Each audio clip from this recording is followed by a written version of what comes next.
आज हम पढ़ेंगे एक और सेल ऑर्गेनेली के बारे में जिसका नाम है लाइसोसोम। आज की वीडियो में हम देखेंगे कि लाइसोसोम की स्ट्रक्चर क्या है और लाइसोसोम के फंक्शंस क्या है।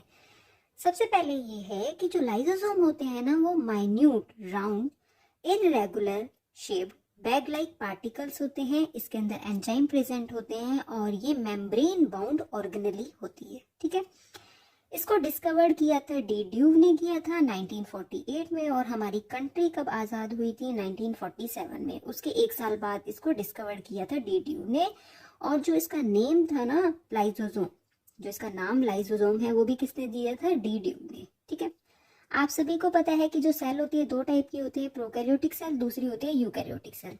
जो प्रोकैरियोटिक सेल्स होते हैं इनके अंदर लाइसोसोम एब्सेंट होते हैं और जो यूकैरियोटिक सेल्स होती है इसमें लाइसोसोम प्रेजेंट होते हैं। लेकिन जो मैमेलियन आरबीसी होते हैं ना, रेड ब्लड सेल्स होते हैं ना, इनके अंदर लाइसोसोम एब्सेंट होते हैं। नेक्स्ट है स्ट्रक्चर ऑफ लाइसोसोम। यहाँ पर आपको एक राउंड सी इरेगुलर स्ट्रक्चर दिखाई दे रही है, ये है लाइसोसोम की स्ट्रक्चर। ठीक है, अब यहाँ पर जो ये सब लिखा है ना इसी को हम स्ट्रक्चर में देखेंगे। स्ट्रक्चर में क्या है कि जो लाइसोसोम है ना ये प्लाज्मा मेम्ब्रेन से बाउंडेड ऑर्गेनेली है। ठीक है, अब ये जो मेम्ब्रेन है ना ये लाइपोप्रोटीन की बनी होती है। ठीक है, single unit membrane of lipoprotein. Lipoprotein मतलब लिपिड प्लस प्रोटीन। ठीक है, उसके बाद ये कैविटी होती है सेंटर में और जो ये कैविटी होती है ना इसके अंदर प्रेजेंट होते हैं हाइड्रोलिटिक एंजाइम्स। ठीक है, यही हाइड्रोलिटिक एंजाइम्स क्या करते हैं, जो बायोमोलिक्यूल्स होते हैं ना उनको डाइजेस्ट करते हैं। लगभग 24 टाइप्स के जो हाइड्रोलिटिक एंजाइम्स होते हैं प्रेजेंट होते हैं लाइसोसोमल कैविटी में। ठीक है, ये क्या करते हैं लाइसोसोमल कैविटी में, ये जो बायोमोलिक्यूल्स होते हैं उनको डाइजेस्ट कर देते हैं। ठीक है, अब आप सोच रहे होंगे कि जो ये एंजाइम्स होते हैं ना लाइसोसोम के, ये इतने पावरफुल होते हैं कि ये बायोमोलिक्यूल्स को डाइजेस्ट कर देते हैं। ठीक है, तो ये इसके आसपास जो मेम्ब्रेन है उसको डाइजेस्ट क्यों नहीं कर पाते? ठीक है, जो लाइसोसोमल मेम्ब्रेन है इसको डाइजेस्ट करके बाहर क्यों नहीं निकल रहे? वो इसलिए नहीं निकल पाते क्योंकि जो ये मेम्ब्रेन है ना, ये जो प्लाज्मा मेम्ब्रेन है वो रेजिस्टेंट होती है इन सभी एंजाइम से। ठीक है, सेम चीज यहाँ पे लिखी हुई है, lysosomal membrane is resistant to those enzyme which are present within it. Next है all the enzymes of lysosomes function in acidic medium. ठीक है, जो ये एंजाइम्स है ना ये तभी फंक्शन करेंगे जब जो इसका पीएच है वो एसिडिक होगा। ठीक है, और जो प्रोसेस ऑफ डाइजेशन होती है ना लाइसोसोम्स में, जो प्रोसेस ऑफ डाइजेशन होती है वो लाइसोसोम के अंदर ही होती है क्योंकि एंजाइम कहाँ प्रेजेंट है? अंदर प्रेजेंट है, तो प्रोसेस ऑफ डाइजेशन कहाँ होगी? Inside the lysosome. नेक्स्ट है कि जो लाइसोसोम्स होते हैं ना उनको सुसाइडल बैग्स भी बोलते हैं। अब सुसाइडल बैग्स क्यों बोलते हैं इसको? मान लीजिए जो लाइसोसोम है, ठीक है, उसकी मेम्ब्रेन को किसी और टॉक्सिक सब्सटेंस ने रप्चर कर दिया, तोड़ दिया, लाइसोसोम की मेम्ब्रेन को तोड़ दिया, तो क्या होगा, जो लाइसोसोम के अंदर जितने भी जो एंजाइम्स प्रेजेंट थे ना वो बाहर आ जाएंगे और बाहर आने के बाद वो खुद के ही जो लाइसोसोमल मेम्ब्रेन होती है ना उसको डाइजेस्ट कर देते हैं।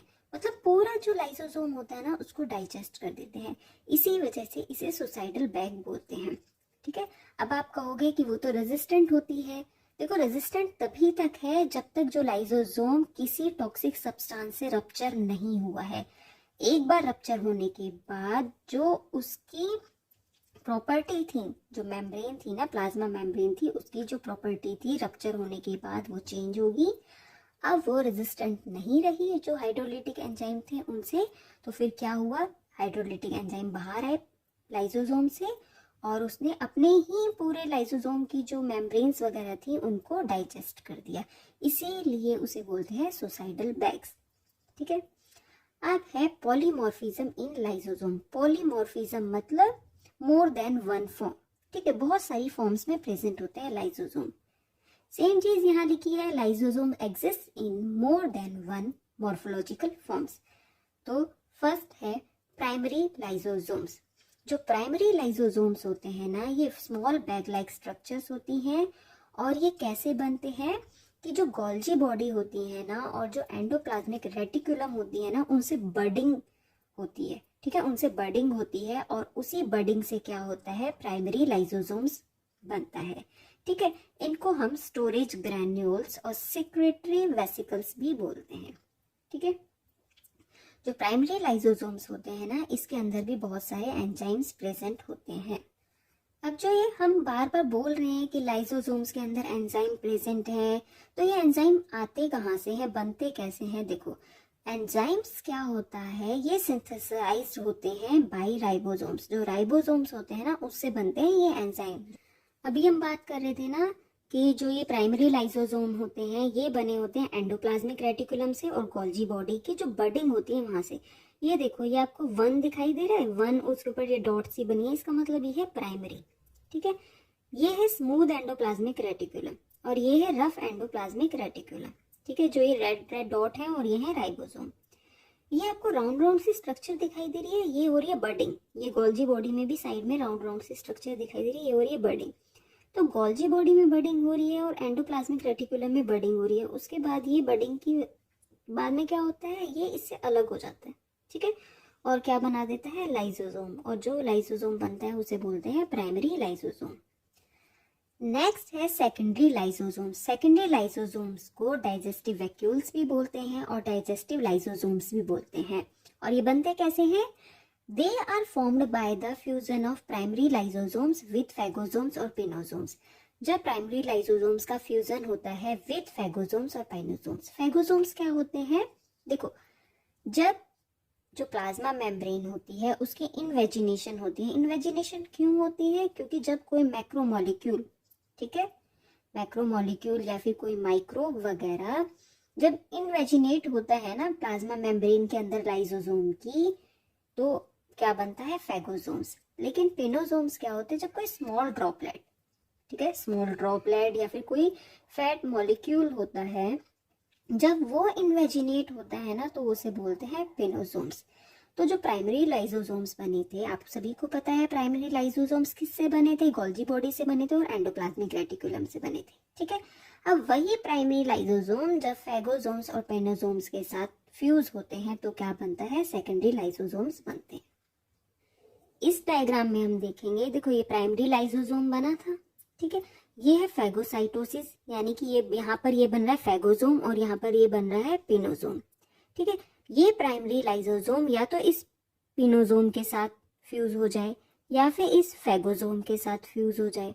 ठीक है, जब ये फ्यूज होते हैं ना, तो प्राइमरी लाइसोसोम या फिर फैगोसोम के बीच की जो वॉल होती है ना, ये क्या होती है, डिसॉल्व हो जाती है और दोनों साथ मिलकर क्या बना देते हैं, सेकेंडरी लाइसोसोम बना देते हैं।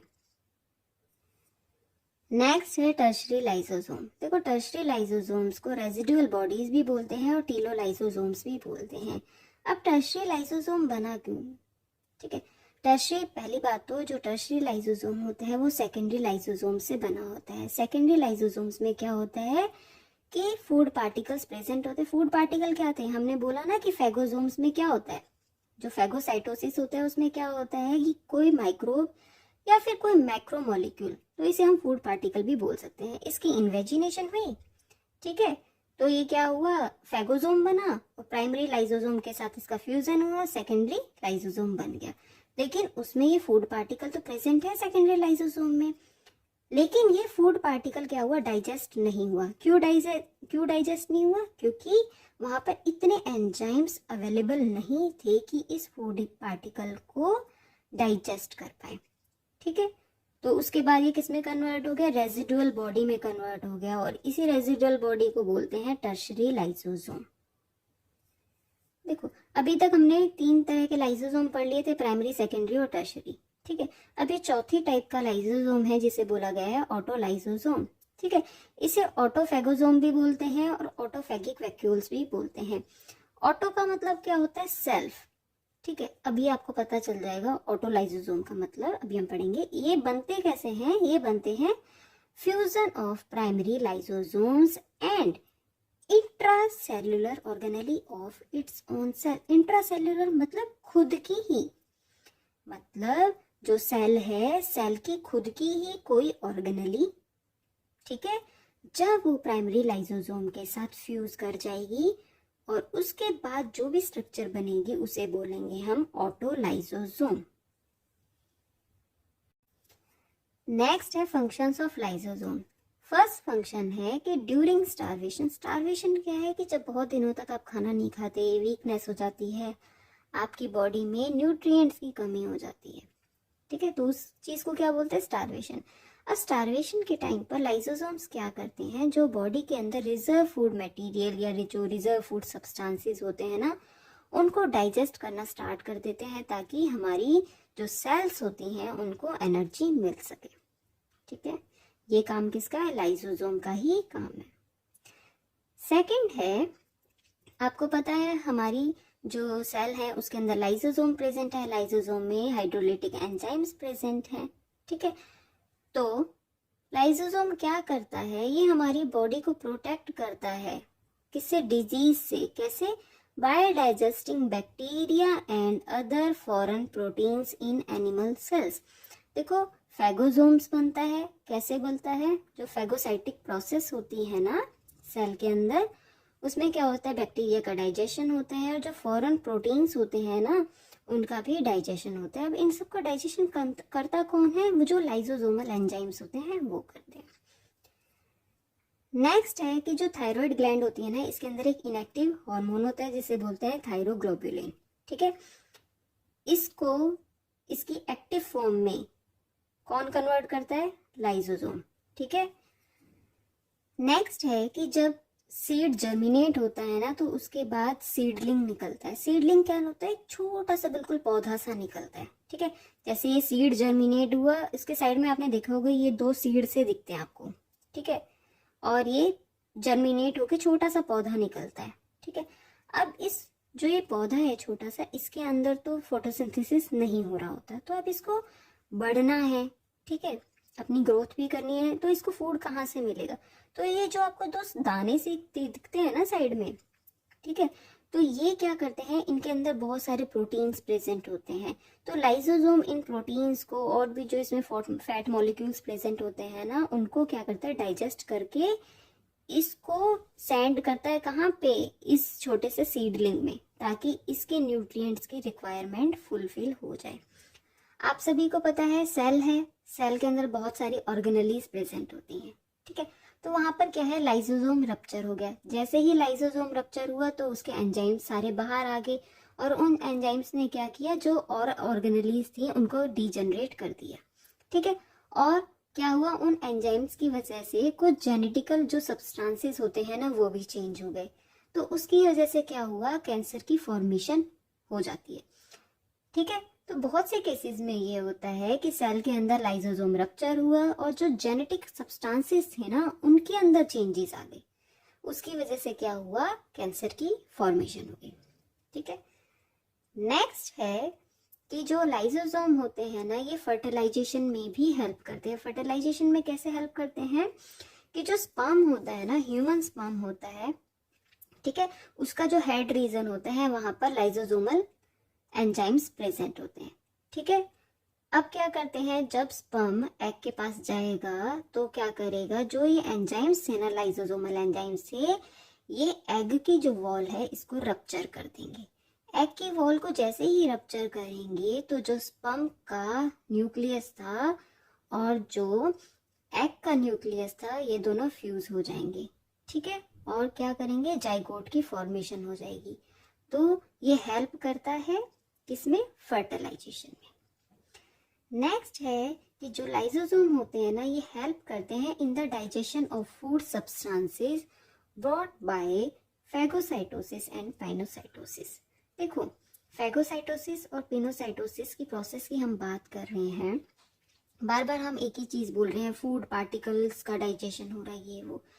देखो कोई जो सेल है वो किसी चीज को डाइजेस्ट कर रही है, इसका मतलब क्या है, वो उसके लिए फूड ही है, ठीक है। हमारी बॉडी जो हम खाना खाते हैं उसको डाइजेस्ट करती है, तो वो क्या है, वो हमारी बॉडी के लिए फूड है।